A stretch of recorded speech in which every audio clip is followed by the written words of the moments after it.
This is Professor Glenn Nevin. He teaches undergraduate communications classes at SFU Surrey. His students consider him a bit of an absent-minded professor, but what he really wants is to help them get the most out of their time with him. To fully engage his students in his lectures, he would like to take full advantage of the lecture hall's media capabilities. And to do this, he needs to use the Crestron room control system. The ability to control the room from a single touch screen has the potential to be incredibly efficient and useful. The Crestron system is customized to the lecture hall, allowing quick access to the controls without the unnecessary extras of its more generic competitors. Unfortunately, the current interface is flawed, cluttered, unintuitive, and confusing, and frustrating for new users. To set up for a typical lecture, Professor Nevin will first need to adjust the room lighting. But the buttons' labels are unclear, and there's little else to indicate their real-world functions. Other controls lack on-screen feedback, making it difficult to assess changes to the system state.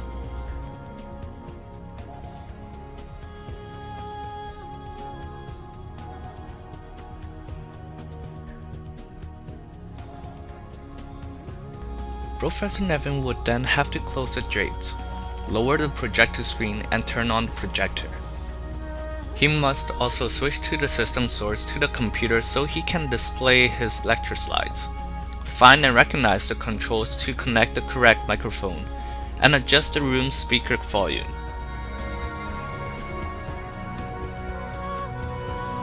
In our user testing of the original system, we found many users did not realize that they must press Activate Source to switch to a source.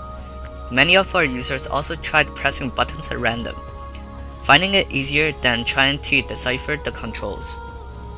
Our well-meaning professor will run out of time, and his students would not even finish the lecture, much less ask questions after.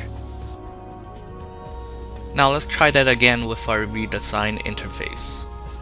Our redesign aims to address the most pressing design issues we found in the original design in hopes of creating an efficient and satisfying room control system that can be quickly and easily learned by novice users. We use a variety of design heuristics towards this end.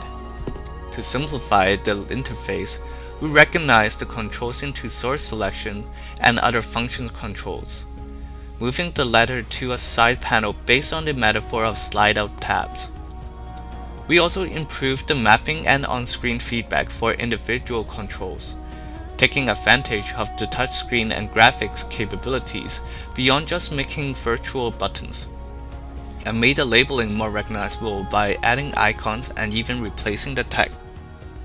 We chose Prototype B because users, compared to when using Prototype A, made fewer errors, took less time to complete most tasks, and rated it as easier to use. Its one area of relative weakness, Task 3, can be attributed to confusion over a single button, the Home button, based on users' qualitative feedback. The qualitative testing results helped us elaborate on how the design succeeded and failed, such as how Prototype B's clear perceived affordances made it easier to navigate.